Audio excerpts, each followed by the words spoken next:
So, I'll introduce myself before I start talking about what happened.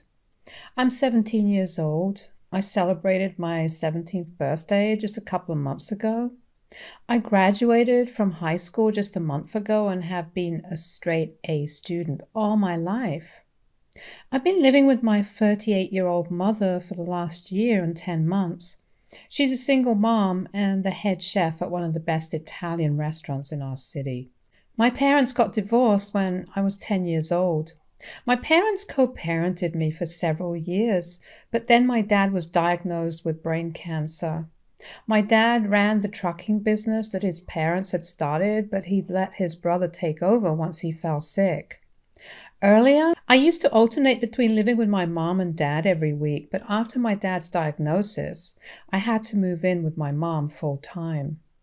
I visited my dad often, but I still did miss living with him because I'd say I've always been a lot closer to my dad as compared to my mother. My mom's just always been a little too tightly wound for us to really get along, and we just constantly used to be at odds. First, it was my dad, who she'd fight with all the time, and then after the divorce, it was me. She had her good moments too, though, so I didn't mind staying with her. And after my dad's diagnosis, I had no choice but to stay with her, so I made my peace with it. My mother and I, in the recent past, have not been on good terms, mostly because of her relationship with her new husband and how he treats me. My mother got married for a second time just 8 months ago to Mark, 32, male. She'd been dating Mark for a little over 1 year, and I only found out about it when he proposed because she'd kept their relationship well under wraps. It was the significant age gap between the two, and my dad had just been diagnosed at the time, which also didn't help, so she just kept it a secret. When he proposed, that's finally when she decided to tell us about their relationship. And at that point, I had no other choice but to be okay with it. I never liked or trusted Mark, and it was mostly because of his overly sweet behavior. He seemed too fake and insincere, even when he was being nice to me. Like the vibes were just always off about him, if you catch my drift. Of course, I couldn't tell my mother that because then she'd think I was trying to discourage her from getting married on purpose or some other ridiculous thing. I put up with Mark, but I didn't allow him to be my friend, and I realized I was right about him just 3 months after the wedding. He'd moved in with us after the wedding, and since he was a high school football coach, he'd be home a lot earlier than my mother. We'd end up spending a lot of time at home by ourselves before my mother came home, and surprisingly, he never tried to even speak to me when we were on our own. But as soon as my mother would be home, he'd turn on the charm and try to act like we were best buddies. Anyone in their right mind would be able to see right through his little act, and so was I. Anyway, so one day I went to the kitchen to grab myself some food, and then I heard a creaking sound coming from my mom's bedroom. Now, I knew that my mother had a secret locker under her bed that only we knew about, and kept the keys on her all the time. She had a spare set of keys as well, but those were usually with me, and I hadn't given my keys to Mark, so I realized that he must have stolen my mom's set. The locker contained all of my mother's wedding jewelry back from when she got married to my dad and a lot of other really expensive jewelry too. She also kept some spare bundles of cash stashed away in the locker for emergencies. She didn't trust bank lockers and preferred to keep these valuables close to herself because she felt it was considerably safer. It was a whole thing. I watched Mark take out an entire bundle of cash and put it in his pocket. I was too shocked to even move and stayed rooted to my spot, so when Mark turned around, he spotted me standing right outside the bedroom. He looked irritated for a second and then gave me a big smile, walked towards me, and then put his arm around my shoulder while walking me to the living room couch. There, he told me that my mother had asked him to bring him some cash for a work emergency, and that's where he was headed with the bundle of cash. He told me that this was perfectly normal and that I didn't need to talk to my mother about this. I was going to tell my mother about it that day as soon as she came back home, but as soon as I started the conversation, she told me she didn't want to hear it. I just sat her down in private and told her that I had something to talk to her about with regards to Mark, and as soon as I said that, she shut me down instantly. She told me that she'd seen this coming and knew this was going to happen at some point or the other. My mom thought that I was going to tell her the same old, Mark is not the right guy for you, and for some reason she believed that I was going to try and ask her to patch things up between her and my dad. I don't know why she assumed that, because I never made it seem like I thought she and my dad were good together or whatever. I was very relieved when they separated, because it was better that they get divorced than force each other to remain married and traumatize me with their daily fights and arguments. I tried to tell her, but she just wouldn't hear it and yelled at me and said that if I even said a word against Mark, then she'd ground me. That pissed me off, so I decided that she could suffer for all I care, since she was clearly too taken by Mark's surface-level attractiveness to notice what a loser he was. If she wanted to believe a lie and stay delusional, then I wasn't going to stop her, especially after she'd insulted me like that. I didn't bring up the incident with Mark after that, and waited for my mother to catch on herself, which she unfortunately never did. Months passed like this, and I grew more and more distant from my mother because she was obsessed with her husband, and it was just gross, simply because it was Mark, of all people. Then about a week ago, my mother decided to sit me down and talk to me about something very important. It was the weekend and Mark was out with his friends, so it was just my mother and I. My first thought was that there was bad news about my dad, but she told me that wasn't it and started to beat around the bush about irrelevant things. I didn't know what she was trying to get at, and so after some time I got fed up with her and told her to cut to the chase already.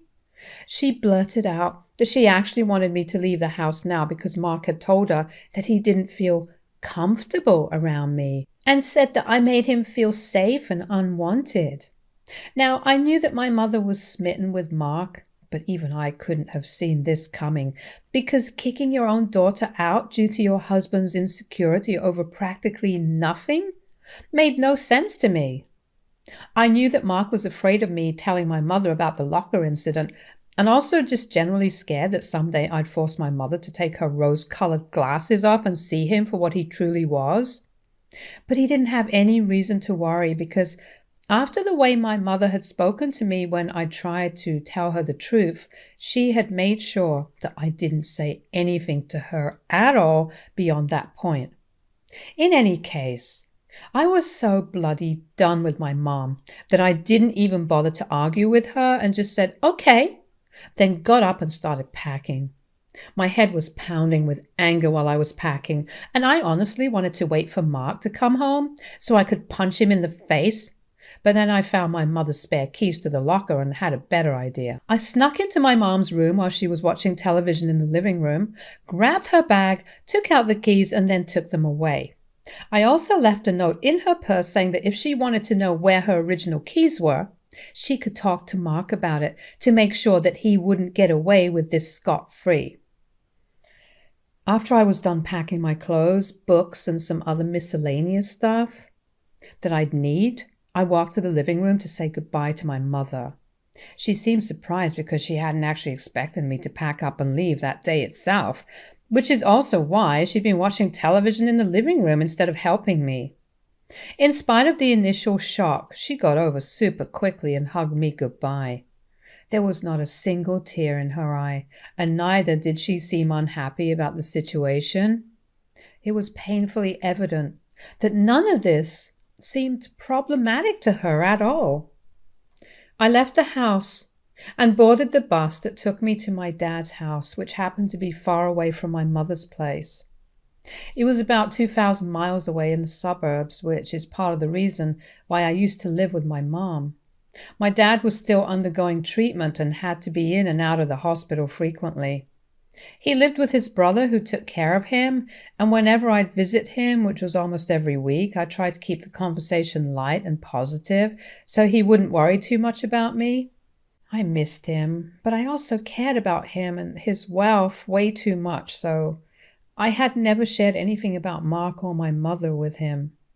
Whenever he'd ask me how I was doing at home and how my mother and her new husband were treating me, I'd lie to him and tell him that it was all good.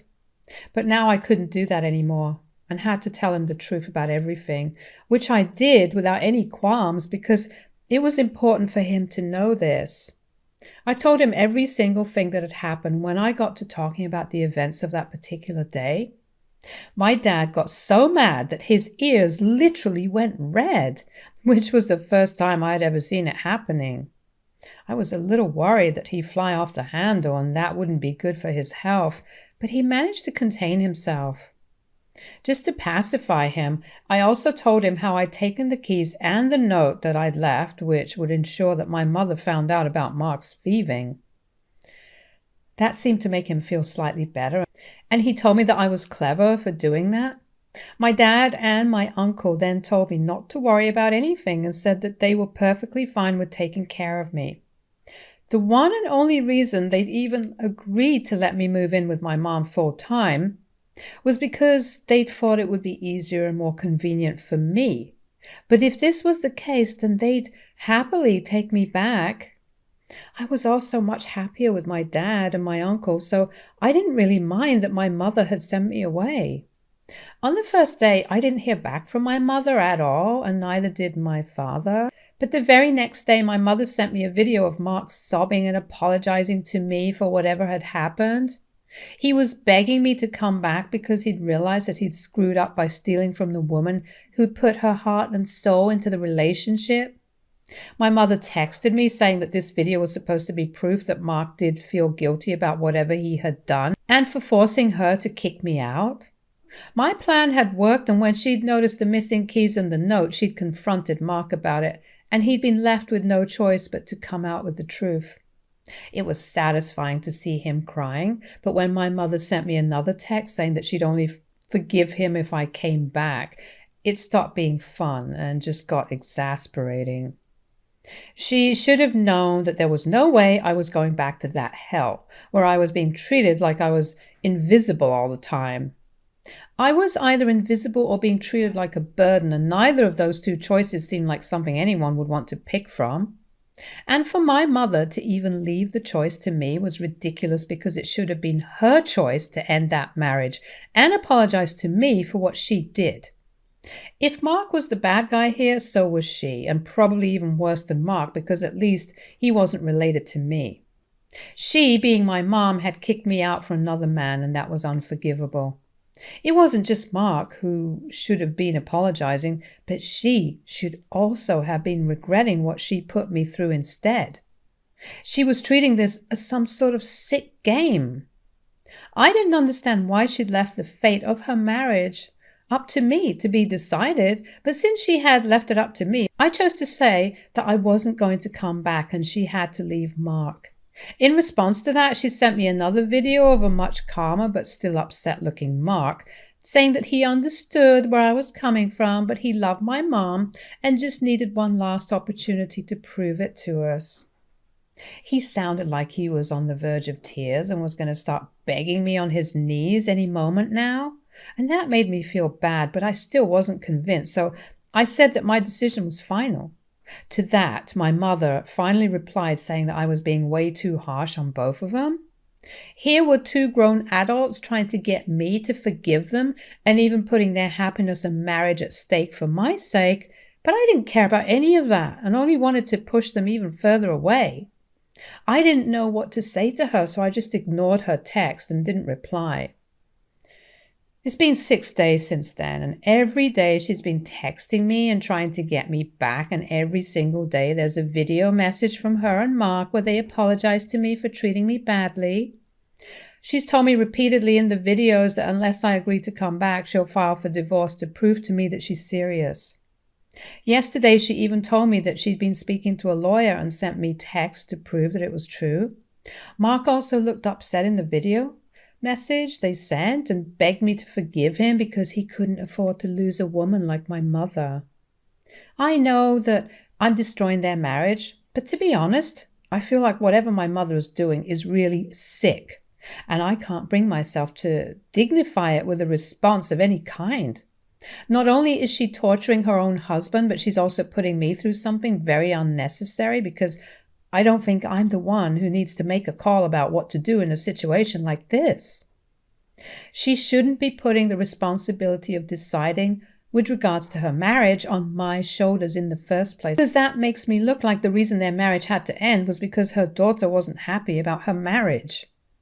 So far, I think everyone knows that that's not the case, and I'd hate to feel guilty like that, but she's just putting me on the spot, so it's not like I have a way out of this anyway.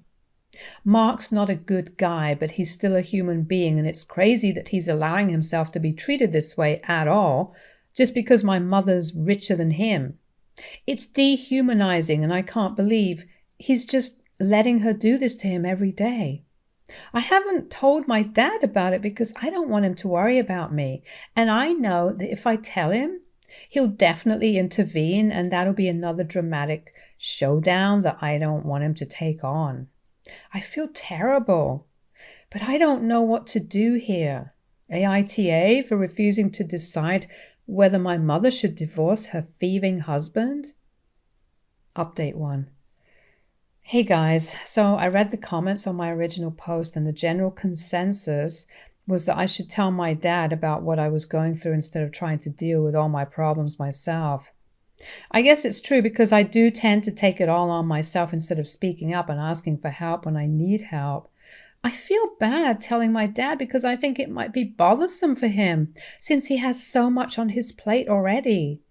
I mean, he's a literal cancer patient, so it's not easy for me to go to him with my problems the way I used to before his diagnosis. I think if I just tried to talk to him, then maybe I wouldn't have had to go through so much because he wouldn't have allowed it at all. Like this time, I finally told my dad all about my mother and her sick techniques, and he called her up and tore into her. She tried to tell my dad that this was none of his business, but he wasn't having it, and told her that he'd be filing for full custody and that he'd make sure she doesn't ever get to see me after this. She was protesting against it, but both my dad and I knew that she didn't really care about me. She cared more about what other people would think of her when they found out that she'd lost custody of her only daughter because she decided to put her husband over her daughter. That's why she was fighting with my dad over me, not because she loved me. If she loved me, she would have been a better mother, and that was something she'd never even tried to be. Now it was just too late. After the phone call with my mom, my dad explained to me the same things that people in the comments had told me, that I was his daughter and that I didn't need to think twice before coming to him with a problem, because as a father, he could never think of me as a burden. My well-being was his responsibility, and his cancer wasn't going to prevent him from giving me the best life and solving my problems whenever he needed to step in. And I needed to remember that. I won't lie, I teared up at that point because it just reminded me that even though he was a lot weaker than I remembered, he was still my strong dad underneath. I ended up breaking down because after a long time I finally felt that I was safe and loved again. Thanks to my mother and Mark, I'd completely forgotten how that feeling was. But my dad reminded me again that no sickness in the world was going to stop him from protecting me, and I'll always be grateful for that. Gosh, it sounds so sappy, but I'm really happy that it's true for me. Update 2. My dad has filed for full custody of me, and my mom isn't going to get any visitation rights either. It doesn't really matter since I'm just 1 year away from being a legal adult anyway, but my dad said that he just doesn't trust my mother anymore because her head has obviously been turned by Mark's presence in her life. Recently, she texted me to tell me that I disappointed her by dragging my dad into this, even though I knew he was sick, and called me a selfish and manipulative brat. She also added that she was really happy now that she hadn't actually divorced Mark over what I said.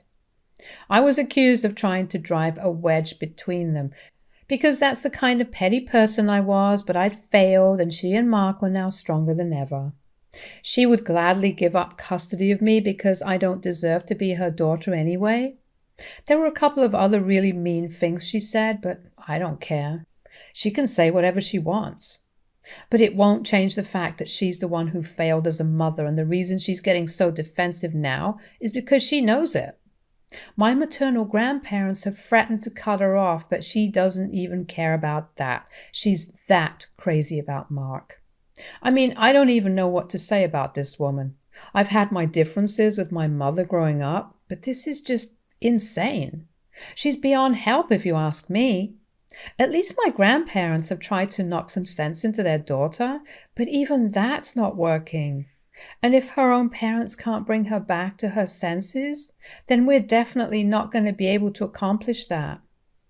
My dad's been kind enough to allow her parents to still see me because they've never done anything wrong. I just wish she'd been able to take a leaf out of their book and learn how to have a good relationship with your ex, even after divorce. Because even my grandparents are divorced, and despite that, they'd done their best to raise my mom to be a strong, successful woman. Now she's almost in her 40s, so they can't be held responsible for whatever she's up to now. Unfortunately, my mother failed on all fronts, as a wife, as a mother, and even as a daughter. Update 3. Hey everyone, it was a really bittersweet day today. My mother finally terminated her parents' rights over me, and I'm legally free from her now. I decided to accompany my father for the signing and saw her again today, probably for the last time in a while. She didn't acknowledge my existence at all and didn't even look at me. I didn't know how to feel, very honestly, and I still don't. Like, I'm sad, but I'm also relieved, I guess. I don't know. I just have mixed feelings about all of this. Mark wasn't there, which was no big surprise because that thief probably didn't have the spine to face me after whatever happened. It was only my mother's actions that really hurt me anyway. He can go to hell because he's very irrelevant in my life. My dad and uncle took me out for dinner to make me feel better today, and that did cheer me up a little. 2 days ago, we also learned that my dad is getting better, and slowly but surely, there's definitely a real chance of him beating cancer. So if everyone could just pray for that, that'd be great. I love my dad, and at this point, he's my only parent, so I can't lose him. I just can't. My uncle's great, but he's not my dad, and nobody will ever be like him, ever. I don't know how much time I have with him, but I just hope that whatever time we have together is only good times and nothing else. Nevertheless, I hope you guys keep us in your prayers. And thank you to all of you who responded. Stay tuned for more stories from our girl relationships.